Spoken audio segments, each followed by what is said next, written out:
When someone wrongs us, society often pushes a high-pressure script: be the bigger person and force ourselves to move on. We try to lock the pain away, hoping that if we stay quiet, the hurt will simply disappear. Attempting to jump straight to peace is a psychological trap. These unfelt emotions remain active, waiting for an exit.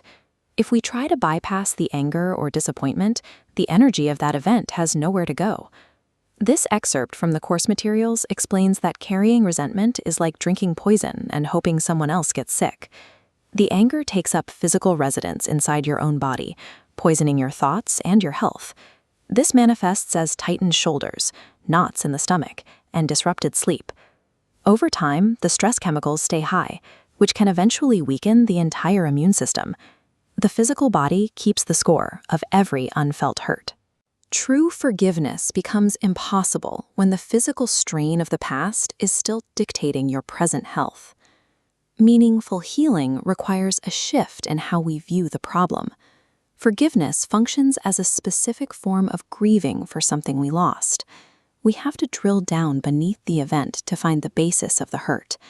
This means separating the action, what they did, from the wound, what that action seemed to say about us or our lives.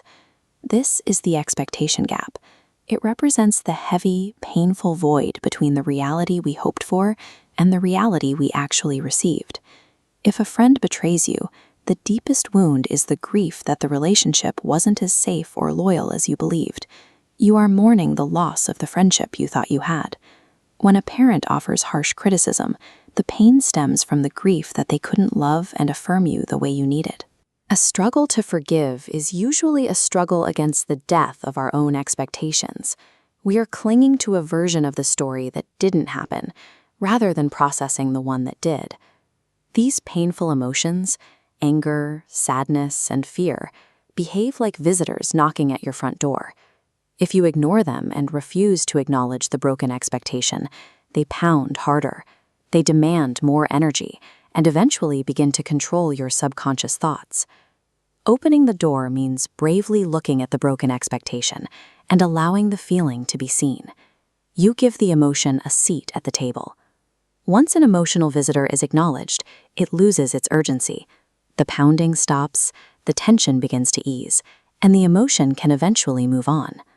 Allowing yourself to feel and process these stages of grief is what prevents them from pulling your strings from the shadows.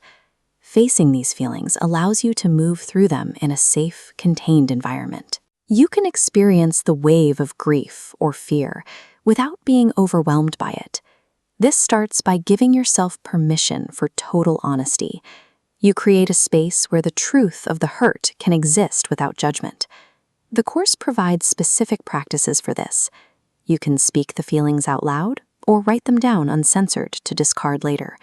You can also use physical movement. Stomping, shaking, or stretching helps the body manually release the stress it's holding. These practices remove the emotion's power over your daily life, ensuring it no longer dictates your physical or mental state.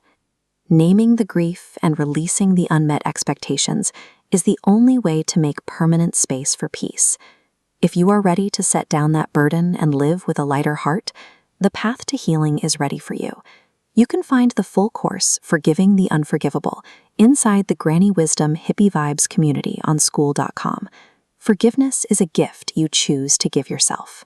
It's time to start the journey.